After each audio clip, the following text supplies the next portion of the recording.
What's good, everybody? Welcome back to another episode of Lyft Chronicles LA. I'm your girl Sharday, and I'm your friendly neighborhood Lyft driver.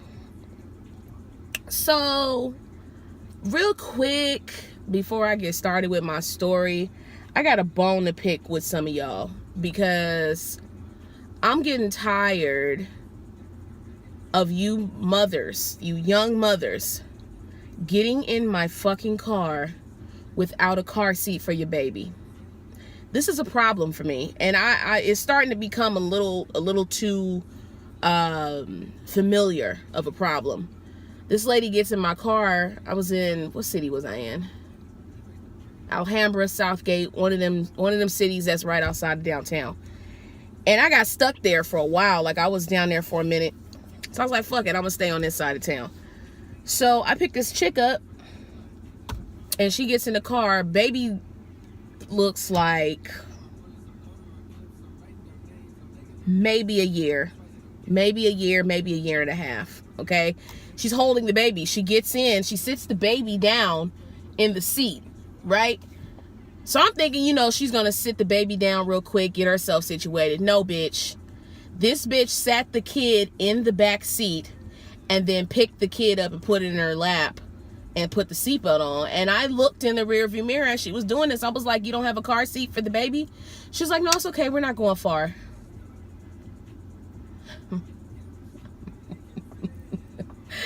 What the fuck? Bitch. I was like, you know what? I'm gonna do it this one time. But you know what? I'm getting tired of it. Like, it's happening a lot. A lot of these moms are getting in this car. Look, bitch, you don't know me. I don't know you. I'm a complete stranger to you. You putting all your trust in me as a human being to care for your child, okay? That's a fucked up position to put me as a Lyft driver in. If you don't have a car seat for your baby, you don't need to be traveling.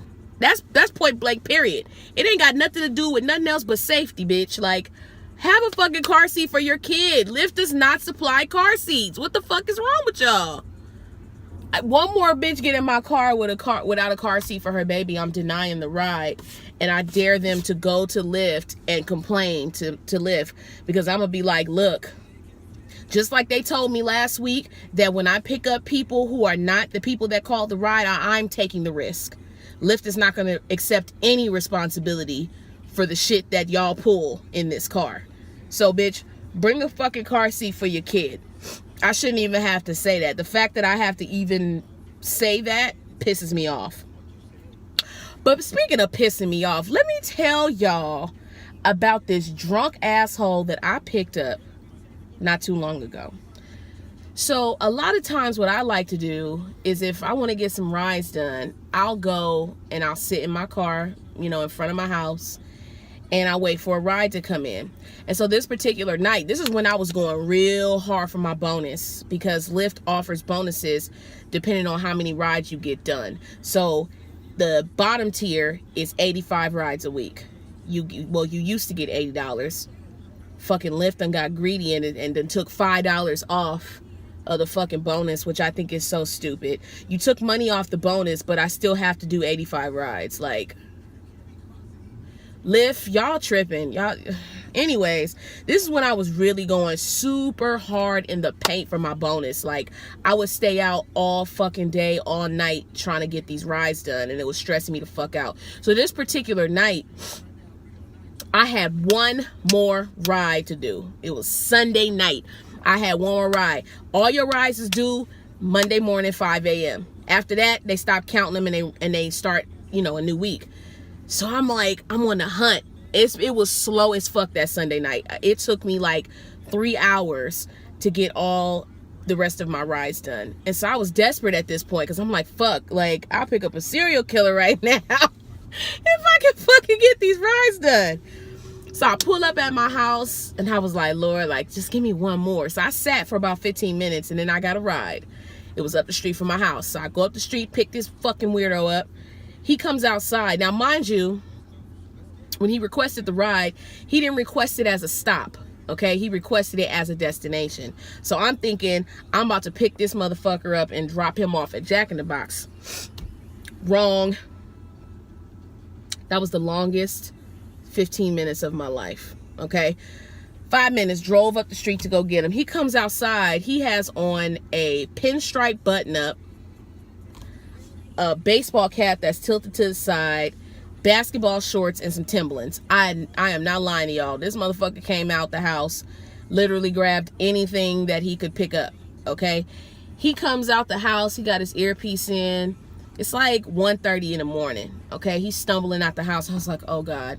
So he gets in the car, right? Now, all these motherfuckers, all these chauvinistic, misogynistic men, they like to sit in my front seat because they just feel like, as a woman, I need them to sit next to me and help me out, which I fucking don't, but whatever. So, of course, he gets his drunk ass in the front seat, and he gets in. He was like, oh, you cute. I said, oh, God, please don't start. Like, at that point, I was just like, I was annoyed. Hold on, let me put my phone on the charger. I was fucking annoyed because I was trying to get my rides done, and I just didn't feel like dealing with no foolishness. So when he got in the car, I was like really cold to him, like, all right, my nigga, let's go. We got, we got to go. And he was like, all right, all right. So he gets in, puts the seatbelt on. Take him to Jack in the Box, okay? We're heading in the wrong direction. So he looks at me. He's like, where are you going? I said, I'm going where you dropped the pin at. He's like, I want to go to Jack in the Box. I said, yeah, you're going to Jack in the Box at such and such address. He was like, oh, no, I put the wrong Jack in the Box in. I was like, well, what Jack in the Box were you trying to go to? He's trying to go to the Jack in the Box of the street from my house. So I was like, cool, I know that Jack in the Box, whatever. So I had him change after 5 minutes of arguing with him and trying to get him to change the destination, because I'm like, I want every fucking penny that's owed to me, period. Like, I'm tired of y'all motherfuckers just thinking that I could just drop you off a little further. Like, y'all be really trying to get over. So we finally get the address changed, and we pull up to Jack in the Box, and I was like, all right, sir, have a good night. And he was like, what do you mean? I was like, I'm dropping you the fuck off. What you mean? What I mean? Like, he was like, no, I wanted you to take me back home. I was like, so you wanted me to take you to Jack in the Box and then take you home? He was like, yeah. I said, well, you should have added a stop. You should have added a stop. So he was like, all right, I'll give you an extra $5 tip, if you just take me to Jack in the Box. And I was just like, fuck. If I cancel this ride right now, it's not going to count. It's not going to fucking count. If I cancel this ride, if I tell this nigga, fuck you, I drop him off at home and I cancel the ride, it's not going to count. And I'm going to have to fucking start all over again and find another ride, possibly an even weirder ass motherfucker. So I said, cool. We pull up to the Jack in the Box. The Jack in the Box line is around the motherfucking corner, okay? It is so long. And I'm like, fuck, I got to sit in this car with this weirdo. So he's sitting in the front. He's facing me, right? And we're having small talk at first. And so he asked me, he was like, where you stay at? I was like, why you want to know where I stay? He was like, I was just asking, where you from? I said, well, you ask me where I'm from. Don't ask me where I stay. And he was just like, why are you so funky? Like, I said, funky? I said, what you mean funky? He's like, I don't know why black girls got to be all. I said, first of all, you don't know me. I said, I am a black girl. And I said, one thing that you should know about black women is that we don't fucking play. So if you ask me a stupid ass, this is how I'm talking to him. If you ask me a stupid ass question, I'm gonna give you a stupid ass answer. And he starts cracking up laughing, right? And he was like, oh, I like you. You're feisty. I said, sir, listen, we just gonna get your food and we gonna keep it pushing. I don't wanna sit here, get into a personal conversation with you. Like, I'm not trying to do that. And so he was just, he pulled the seat back. He started lounging. Because mind you, we're in this Jack in the Box line and it is so long. And he was like, yeah, I got my sister-in-law is black, so I understand black women. I said, so you have one black woman in your family and you all of a sudden understand black women? He was like, no, I didn't mean it that way. I'm just saying, I didn't have any black friends growing up and I didn't know about, black women, but you guys are awesome. And this is that. I'm like, all right, dude, like, yeah, whatever. We the shit. Black girl magic. What's black girl magic? I said, dude, it'll take me forever to explain to you what black girl magic is, okay? So we're having this fucking weird ass conversation. So we get finally up to the window and this nigga's like, what do you want to eat? I was like, I don't want anything to eat. I'm not hungry. It's 1:30, 2 o'clock in the morning, bruh. I'm just trying to fucking get my ride done.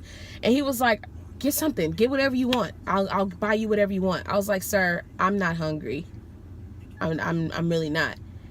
He was like, just whatever. Get some tea or something. I just want to buy you something. I said, sir, that's not necessary. Thank you, though. I appreciate it. Now, mind you, my patience is Jesus level right now, because honestly, the way I was feeling, I had worked all day. I was fucking tired. This motherfucker wanted to play. I was like, sir, I looked at him firmly. I grabbed his wrist.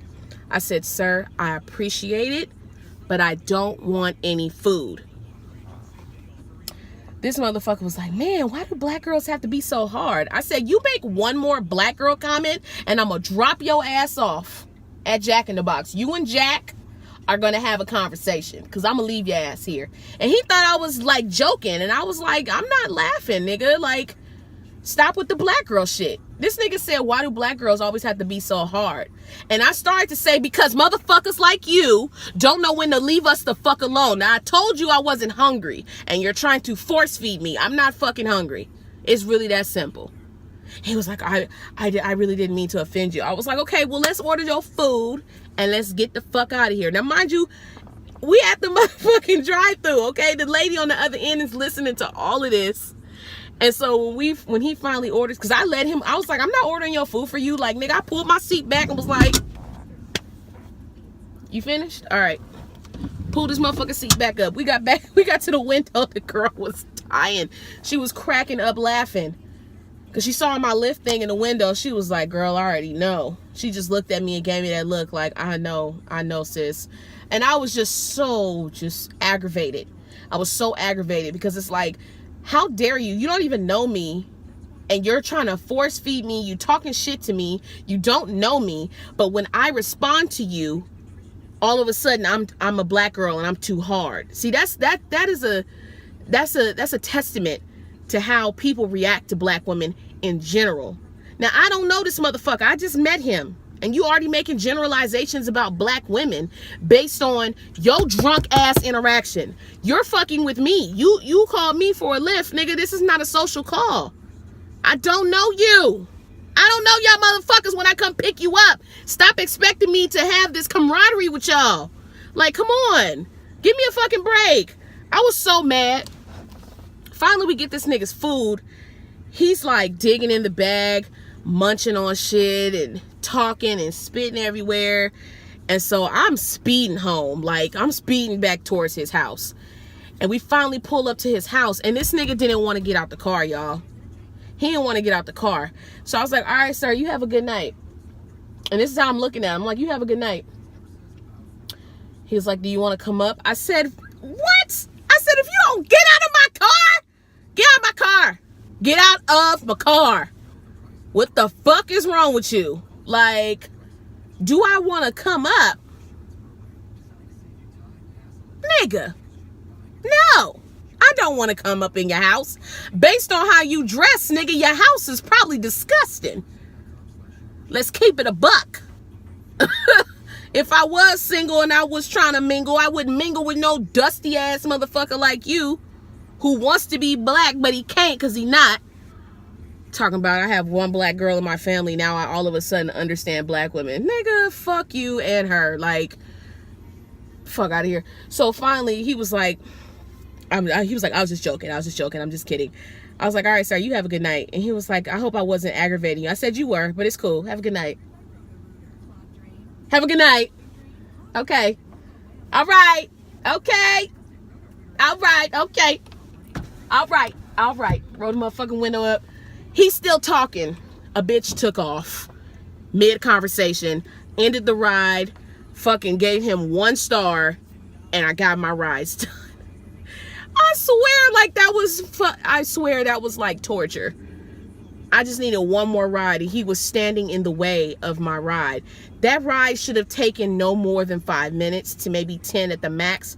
I was with this motherfucker for like 15, 16 minutes. It was terrible. I'm so sick of that.